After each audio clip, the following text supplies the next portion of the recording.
उनसे उम्मीदें कर रहे हो जिन्होंने तुम पे इतने लंबे समय तक गुलामी थोप के रखी।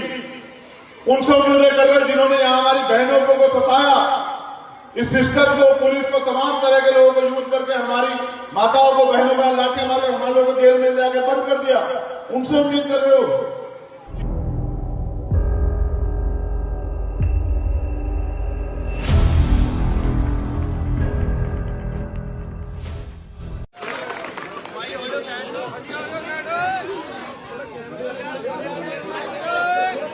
ये थोड़ा सा इधर आ जाओ। हाँ, वो लोग परेशान होंगे तो अच्छा नहीं होगा। बहुत मेहरबानी। जय भीम, जय भारत, जय संविधान, जय गुरुदेव। सर्दी है, मैं समझ सकता हूँ खून ठंडा पड़ गया होगा, हमारे लोगों का हो जाता है। लेकिन सबसे पहले तो बहुत तेजी से आ जाओ, इधर आ जाओ, बहुत तेजी से, डिस्टर्ब मत करो।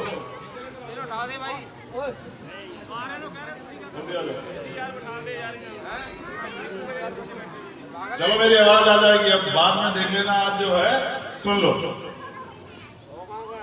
तो सबसे पहले तो मैं धन्यवाद देता हूं यहां की कमेटी का, उस पूरी कमेटी का जिसने इतना अच्छा आयोजन किया।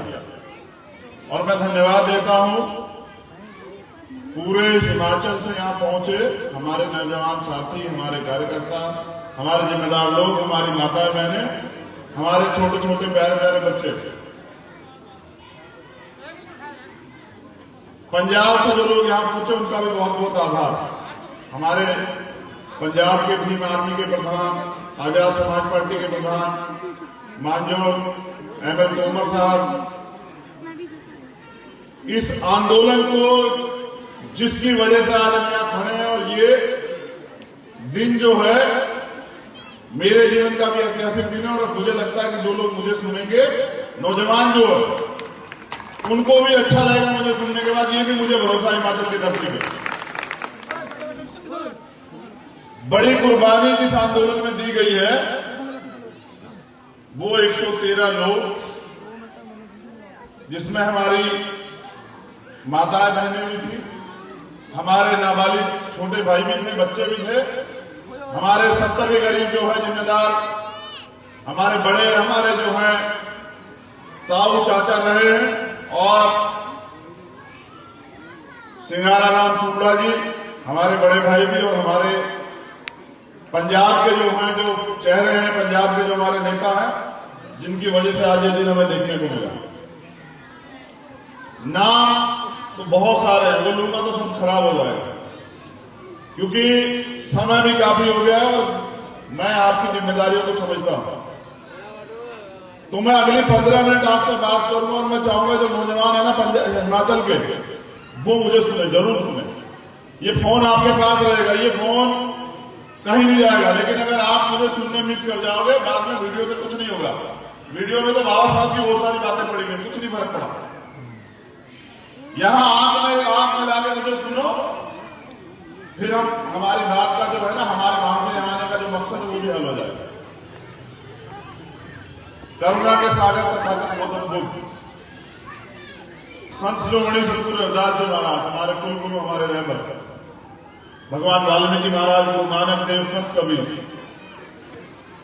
और आज मैं, क्योंकि इसमें समय नहीं हो हटा, पूरा अपना खराब करूंगा। आज जो सारा समय वो आपसे बात करने में जाएगा, तो परम पूजनीय बाबा साहब अम्बेडकर और उनके मूवमेंट को आगे चल लेके जाने वाले, अपने जीवन को इस समाज के नाम समर्पित कर देने वाले मेरे रहबर, मेरे गुरु मान्यवर साहब श्री काशीराम। जिसका गुरु नहीं होता ना, उसके बाद रास्ता ही नहीं होता। तो इसलिए मैंने मान्यवर काशीराम साहब को अपना गुरु माना। और यहां आजाद समाज पार्टी की संरक्षक जो है हमारी बुआ जी, मान्यवर काशीराम साहब की छोटी बहन, जिनका, जिस परिवार का ऋण है पूरे बहुजन समाज पे, एक ऐसा ऋण है, एक ऐसा उधार जिसको चुकाना मुझे लगता है संभव नहीं है। तो जितना भी हम उस काम को आगे बढ़ा पाए जिसको काशीराम चाहते थे, यही हमारा जो है उस परिवार के प्रति जो है प्यार, समर्पण, या कुछ भी आप उसे कह लीजिए।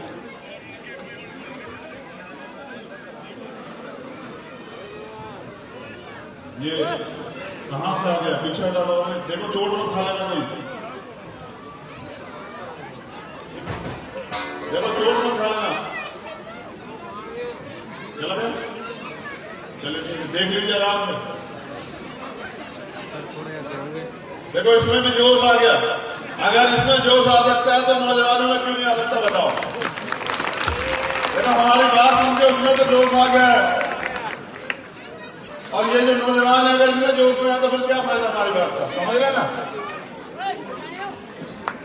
देखो कुछ तो बात है कि हस्ती मिटती नहीं हमारी, और सदियों रहा है दुश्मन दूर जमा हमारा।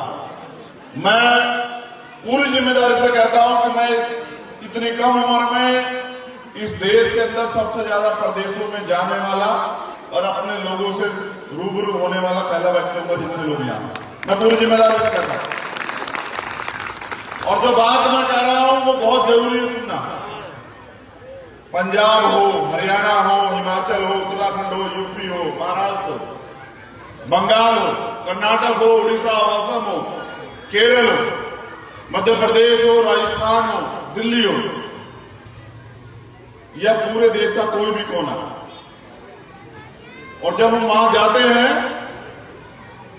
तो समझिए इतना बड़ा समाज है दलित समाज, जो जातियों में तो बहुत सारी बटावा, लेकिन उसको जो है उनकी पहचान है शेड्यूल कास्ट, अनुसूचित जाति। और कोई जगह ऐसी नहीं जहां वो लोग नहीं रहते।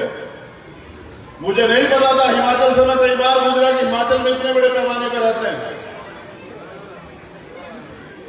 मैं जब पूरे देश में घूमता हूं तो तमाम तरह की परेशानियों को देखता हूं, और ऐसा नहीं है कि हमने हिमाचल में चर्चा नहीं की, हमने हिमाचल में खूब चर्चा की। लेकिन ये जो देख रहे हैं ना आप, ये इसलिए है कि यहां कुर्बानियां दी गई।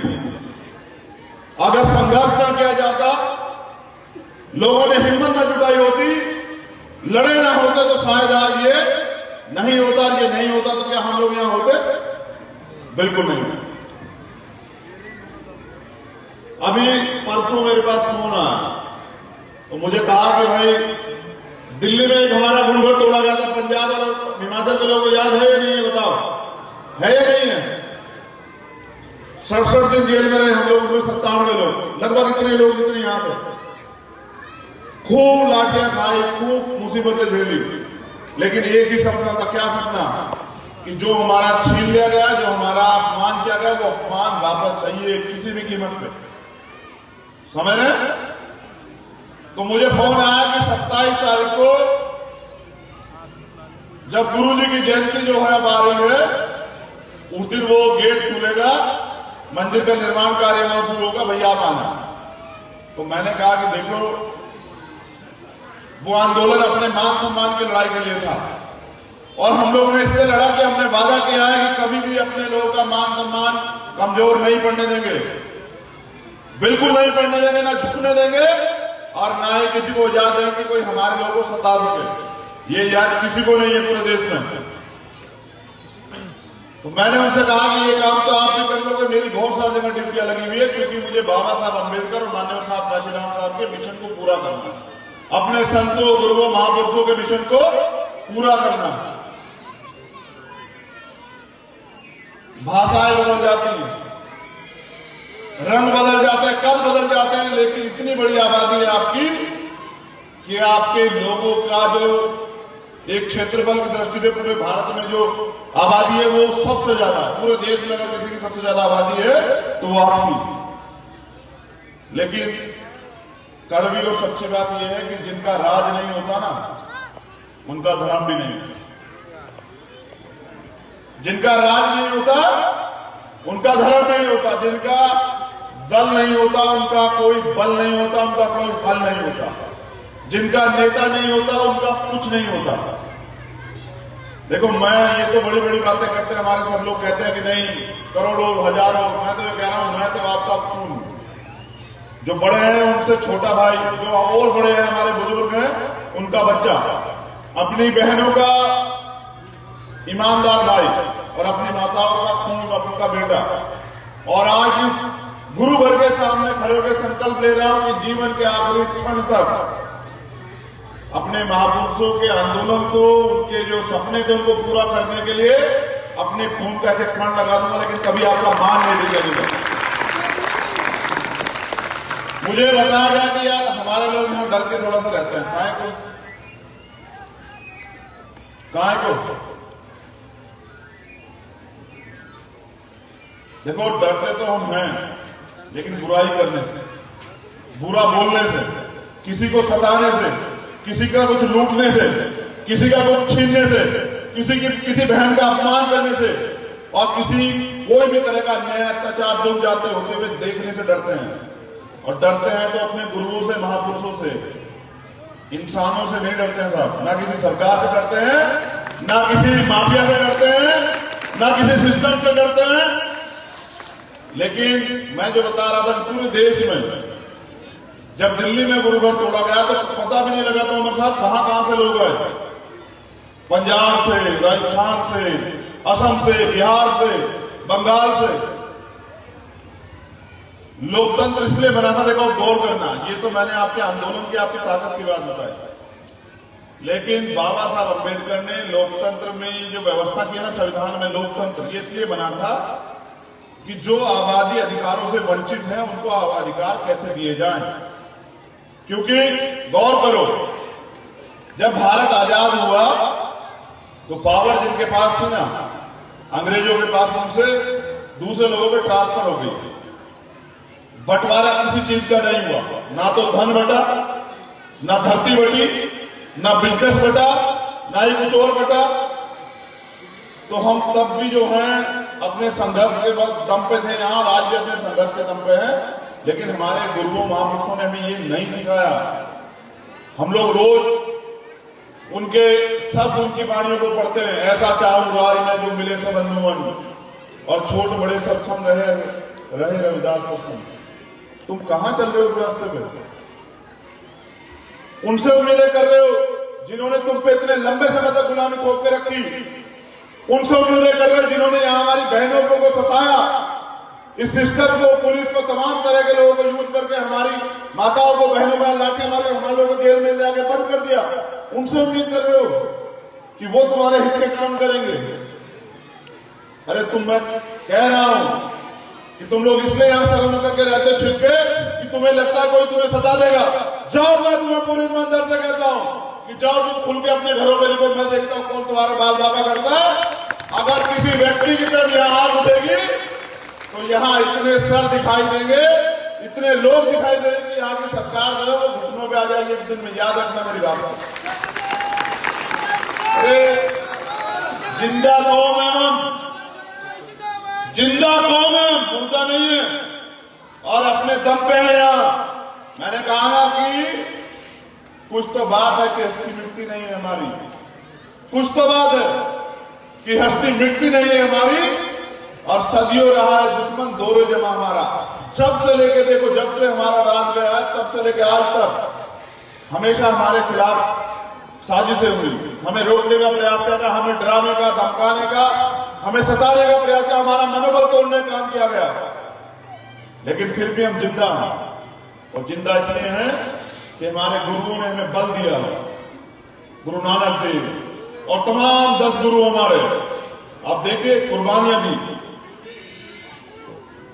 सूरा सो पहचानिए जो लड़े दीन के हेत, और पुर्जा पुर्जा कट मारे कभी ना छाड़े थे। मैं ये बात आपको क्यों बता रहा हूं? क्योंकि पता नहीं किस वजह से आप अपना बल खो बैठे हो। आपको लगता है आप कमजोर। कौन कहता है कमजोर है? वही दिमाग, वही बुद्धि, वही तन, वही शरीर, वही रोटी तुम लोग खाते हो, दूसरे खाते हैं। उनमें जोड़ने के लिए आप लोग क्यों नहीं जोड़ पाते? देखो, मैं ये यहां कहने आया हूं आपसे, जब जंगल में आग लगती है ना, नौजवान सुन लें, जब जंगल में आग लगती है तो बचने के लिए अगर कोई ऊंची जगह हो तो चाहे वो किसी का कितना बड़ा दुश्मन हो, उदाहरण के तौर पे जैसे सांप और नेवला, जैसे बकरी और शेर, जैसे चूहा और बिल्ली, और तमाम लोग क्या करते हैं अपनी जान बचाने को ये उसी पेड़ पे चढ़ जाते हैं जो पेड़ ऊंचा होता है जहां उनकी जान बचती है। जब ये तुम्हारे खिलाफ इतनी साजिशें हो रही हैं, जहां संविधान को खतरा है, तुम लोग क्यों एक नहीं हो रहे? बड़े सोचने का विषय। मेरी जिंदाबाद करने से, मेरे नारेबाजी करने से कुछ नहीं होगा। आपको अपने हिस्से की लड़ाई अपने आप लड़नी पड़ेगी, और अगर आप नहीं लड़ोगे तो वो दिन दूर नहीं कि जब गुलामी दोबारा से आ जाएगी। मैं नौजवानों से पूछना चाहता हूं, सिर्फ नौजवानों से, कि हमारे बड़ों ने तो जैसा समय था गुजार लिया, तुम वो दिन देखना पसंद करोगे कि जब तुम्हें फिर वो गुलामी का जीवन जीना पड़े, जब हमें अपनी बहनों का तन ढकने के लिए टैक्स देना पड़े, जब हमें यहाँ मूछे रखने के लिए, अच्छे कपड़े पहनने के लिए, मकान बनाने के लिए, संपत्ति रखने के लिए, अगर खुली हवा में सांस लेने के लिए भी किससे परमिशन लेनी पड़े, उस दिन की इंतजार कर रहे हो आप लोग। एक बार जो लोग पढ़े लिखे लोग हैं, बताओ अगर संविधान हटा दिया जाए क्या होगा आपकी? और तुम्हें लगता है कि संविधान की रक्षा कोई और करेगा? लोकतंत्र इसलिए बना कि पावर ट्रांसफर हुई थी, लेकिन जो इस देश का गरीब समाज था उसको हक अधिकार उससे कैसे मिले, इसलिए नीचे से लेकर ऊपर तक पूरे नुमाइंदे बिठाए गए। और ये पुलिस के लोग हैं ना, ये जो प्रशासन के लोग हैं, ये आपके मालिक नहीं है, ये आपके नौकर हैं। इनको तनख्वाह मिलती है कि ये आपका काम करे, आपकी सुरक्षा करे, ये आपके मालिक नहीं है किसी वक्त। इनको तनख्वाह इसलिए मिलती है कि सिस्टम इसलिए बनाया गया कि आम आदमी की सुरक्षा और उनके अधिकार सुरक्षित रहे, कोई उनके अत्याचार ना कर पाए, कोई उनके अधिकार को छीन ना पाए। लेकिन आप लोकतंत्र की वैल्यू समझ ही नहीं पाए। आपको लगता है कि ये नेता आपके मालिक है, आपको लगता है ये प्रशासन आपका मालिक है। अरे इस देश में जनता मालिक है, और जो जनता चाहेगी वो होगा। तो मेरी माताएं मैंने बैठी हुई, देखो तुम लोग तो नौजवान बैठ भी नहीं पाए, ये देखो कितना जज्बा है, और इनकी वजह से है चंद्रशेखर। और जाओ तुमसे कहते हैं अपनी माता बहनों से, इस नाम को और इस बात को याद रखना कि जहां आपके स्वाभिमान पे आंच आएगी तो चाहे कुछ भी करना पड़े पीछे नहीं हटेगा। बिल्कुल ये बात याद रखना हिमाचल के लोगों। हम यहां किसी को सताने के लिए नहीं है, लेकिन कोई अगर हमारे स्वाभिमान की रक्षा, हमारे स्वाभिमान का अपमान करे, हमारे स्वाभिमान को बेइज्जत करे, या हमारी बहनों माताओं को सताए, या इस तरह की जुल्म जाति करे जो 2005 में हुई थी, तो वो किसी कीमत पे बर्दाश्त नहीं होगी। और ये बताने के लिए मैं देखो, लोकतंत्र में जिसके पास ज्यादा वोट होती है उनका राज होता है, और वोट पूरे देश में आपके पास, क्या आपका कुछ है? अगर कुछ होता तो क्या आपके साथ ये 2005 होता? आपका कुछ होता तो क्या आपके साथ 2019 दिल्ली में होता? और चलो छोड़ो, आज वर्तमान पे आते हैं। ये मंच पे सब पढ़े लिखे लोग हैं। आज हमारे किसान भाई, मजदूर भाई दिल्ली की रोडों पे, देखो दिल्ली देश की राजधानी है नहीं है, कोई किसी को राजधानी में जाने से कैसे रोक सकता है? लेकिन ये हुकूमत देखिए, जालिम हुकूमत, कि दिल्ली नहीं जा सकते हैं किसान, उनको रोका गया है। और 120 से ज्यादा लोगों ने शहादत दी है। बात इसलिए बता रहा हूं कि बिना कुर्बानी दिए कुछ नहीं मिलने वाला आप लोगों को, बिना कुर्बानी दिए कुछ नहीं मिलेगा। उनकी हिम्मत और उनके हौसले की दाद दीजिए कि 120 से ज्यादा लोगों ने शहादत दी थी, कुछ नहीं कर रहे हैं और पीछे नहीं हट रहे हैं।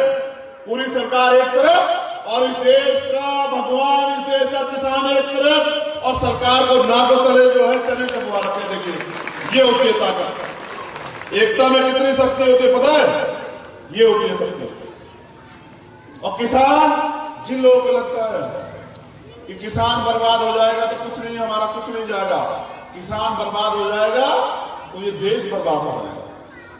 जो 10 रुपए किलो आटा जो है अभी मिलता है ना, 10-15 किलो का आटा, वो अडानी अंबानी के दुकानों से, उनके स्टोरों से 100 रुपए किलो मिलेगा। और आपको अगर बच्चों का पेट पालना होगा ना, मेरी माँ, मेरी बहनों, हमारे बुजुर्गों, हमारे नौजवान साथियों, तो उसके लिए जो है ना आपको ऐसे हाथ फैलाना पड़ेगा।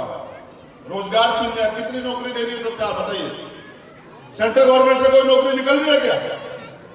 हमारे लोग पढ़े कि भाई पढ़ के जो है हम लोग आगे बढ़ जाएंगे। रिजर्वेशन को खत्म कर दिया है, सारे सरकारी डिपार्टमेंट प्राइवेट कर रहे हैं और हम लोग इंतजार कर रहे हैं। देखो ये जो व्यवस्था है ना जिनकी सरकार है, ये लोग करते क्या है कि एक एक करके मुर्गे, देखे मुर्गे समझते हो? तो मुर्गे को जो है ना वो बेचता है, काटता है जो वो भाई, वो अपने पास एक वो अलमारी बना के रखता है, बहुत सारे मुर्गे रखता है और दाना भी गिर के रखता है। जिसको पकड़ता है वो तो फड़फड़ाता है, बाकी लोग अपना दाना चुनते रहते हैं। इन्होंने 2 अप्रैल 20 मार्च को जो आदेश दिया था SST एक्ट पे, आपके यहां भी आंदोलन हुआ होगा।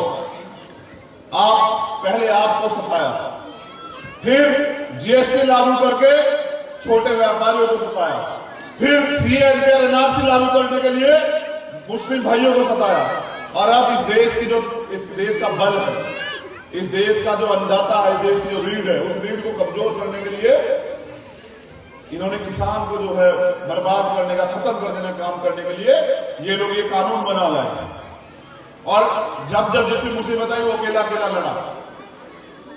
लेकिन मैंने जिम्मेदारी उठाई कि जब इस देश में मुसलमान भाइयों के साथ कुछ गलत हुआ था, वो कानून बना था, तो तब भी मैं दिल्ली में आंदोलन मैंने किया था।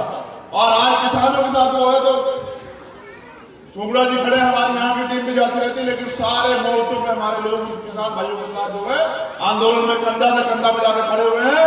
और इसलिए खड़े हुए हैं क्योंकि हमें अपने देश से प्यार है। हमने पहले भी कुर्बानी दी है और हम आगे भी कुर्बानी देंगे। लेकिन मैं कह रहा हूं कि जो समाज, जो कौम अपनी ताकत को नहीं पहचानती, उनका वजूद खत्म हो जाता है। इस देश में अगर अपने वजूद को बचाए रखना है, अपने संतों, महापुरुषों, गुरुओं के जो सपने थे उनको बचा के रखना है, तो आपको संघर्ष करना पड़ेगा। और अगर आप ये सोच रहे हैं कि नहीं कुछ नहीं हो रहा है, तो मैं ये बता दूं आपको कि सत्ता में बाबा साहब ने कहा ना, पोल्ट्री विद द मास्टर की, सत्ता वो सुनहरी चाबी जिससे सारे ताले खुलते हैं। आप यहां सत्ता दो हमें, और मैं ये पूछना चाहता हूं कि चाबी आपके हाथ में होगी, बताओ आपको क्या चीज चाहिए? बताओ। मकान चाहिए एक कलम से, रोजगार चाहिए एक कलम से, इससे भी बेहतरीन गुरुवर चाहिए एक कलम से, सड़क चाहिए एक कलम से, बिजनेस चाहिए एक कलम से, लोन चाहिए एक कलम से। तो इतनी बड़ी ताकत होती सरकार और आप लोग पता नहीं क्या करते। देखो मैं अब आऊंगा हिमाचल और काम भी करूंगा, और मैं चाहता हूं हमारे लोग वोट की ताकत को समझे। वोट का अधिकार हमें बिकने को नहीं मिला है। वोट का अधिकार हमें क्यों मिला है? गुलामी से मुक्ति के लिए और अपने अधिकारों की सुरक्षा के लिए। किसानों ने, बेचारों ने धोखे में आके उनकी बात को मान लिया, उनको वोट दे दी, और परिणाम क्या हुआ कि आज किसान सड़कों पे। जितनी बार गलती करोगे उतना ही नुकसान करोगे। वोट दो धारी तलवार है, अगर दी अच्छी तरह अच्छे आदमी को तो आपका फायदा, और अगर धोखे से बुरे आदमी पे चली गई तो आपके वजूद को नुकसान हो जाएगा। तो नौजवानों से मैं उम्मीद करता हूं कि वो बड़ों से ये ना सीखें कि बड़ों ने क्या किया। मैं कहता हूं वो मुझसे सिर्फ ये सीखें कि उनका भाई लड़ रहा है, उन्हें उनका साथ देना है। अब ये नौजवान हाथ उठा के बताओ कि साथ दोगे या नहीं दोगे, पहले बताओ। फोटो खींचने से नहीं आंदोलन चलते हैं। फोटो खींच, अब हमारी माता बहनों से पूछूंगा एक बार, आप साथ दोगी नहीं दोगी बताओ? दोनों हाथ उठाओ तो अभिमान हुआ। अब नीचे करो। देखो मैं जब आता हूं ना, आप मुझसे बहुत प्यार करते हैं, मैं देखता हूं खूब फोटो खींचते हैं, लेकिन फोटो से आंदोलन नहीं चलते सर। आंदोलन चलते हैं संकल्प से, आंदोलन चलते हैं समर्पण से, और सपना देखना पड़ता है और सपनों को खुली आंखों से पूरा करना पड़ता है, बंद आंखों से नहीं। बंद आंखों से देखे गए सपने कभी पूरे नहीं होते। खुली आंखों से सपने देखने पड़ते हैं, उनके लिए बहुत कुछ कुर्बान करना पड़ता है, तब जाके सपने पूरे होते हैं। तो सपने किनके पूरे होते हैं? सपने उनके पूरे होते हैं जिनके सपनों में जान होती है। और पंखों से कुछ नहीं होता दोस्तों, हौसलों से उड़ान होती है। किससे उड़ान होती है? हौसलों से। तो हौसले बनाओ, हम दोबारा ऐसा कुछ भी नहीं होने देंगे पर इसमें हिमाचल में, और आने वाले कल में हम यहाँ एक बड़ी शक्ति बन के जो है बताएंगे कि हम कौन है और हमारे अंदर कितनी क्षमता है। और अगर आप ये क्षमता नहीं दिखा पाओगे तो फिर आप हमेशा झंडा उठाओ बोलोगे। झंडा उठा किसका भला कर सकते हो बताओ? तो मुझे आपने यहाँ आने का मौका दिया, मैं धन्यवाद करता हूँ दोबारा से कमेटी का, और मैं धन्यवाद करता हूँ जो लोग यहाँ पहुंचे। मैं धन्यवाद करता हूँ, सलाम करता हूँ सभी क्रांतिकारियों को जिन्होंने इस गुरु घर को, हमारे मान को, सम्मान को बचाने के लिए जेल काटी, कुर्बानियां दी, लाठियां खाई। मैं उनको धन्यवाद करता हूँ, उनका सम्मान करता हूँ। और मैं कहना चाहता हूँ कि आने वाला कल जो है युवाओं से चीख चीख के कह रहा है, उठ जाओ, खड़े हो जाओ, अपनी मुठिया से भीज लो, ताकत बनो और अपनी ताकत से इस देश में राज करो। और अगर तुम लोग राज करने के लिए नहीं खड़े होंगे तो अयोग्य लोग आप पे शासन करेंगे। चाय बेचने वाले सरकार चलाएंगे, और जब चाय बेचने वाले सरकार चलाएंगे तो देश चुपचाप होकर बिक जाएगा। हमें ये मुल्क हमारा, हमें इसको बिकने नहीं देना भाई। देखो मैं सरकारों को इसलिए नहीं ज्यादा कह रहा हूं, सरकार तो अपनी अपनी नीति पे वो अपना काम करते रहेंगे, तुम क्या करोगे ये तुम्हें फैसला है ना। कब तक छिपोगे और किस किस चीज से छिपोगे? नहीं छिपना। इस देश में कॉन्स्टिट्यूशन है और आर्टिकल 14, 15, 16, 17, 18, 19, 21, 22, 23, 24, 25, 26 धार्मिक आजादी, freedom of speech, freedom of expression, सब कुछ है आपके पास। भारतीय संविधान को पढ़ो, अपने हक अधिकारों के लिए लड़ो और खड़े जाओ। आने वाला कल तुम्हारा चीख चीख के पुकार रहा है कि चलो पहले हिमाचल की तरफ और हिमाचल से रुख करेंगे दिल्ली की तरफ और देखते हैं बाबा साहब अम्बेडकर का सपना कैसे पूरा नहीं होता। और अगर बाबा साहब अम्बेडकर का सपना पूरा नहीं हुआ तो हमारे नौजवान होने पे या हमारे जो अधिकार हमें मिले हुए उनके होने पे गर्व नहीं करना चाहिए।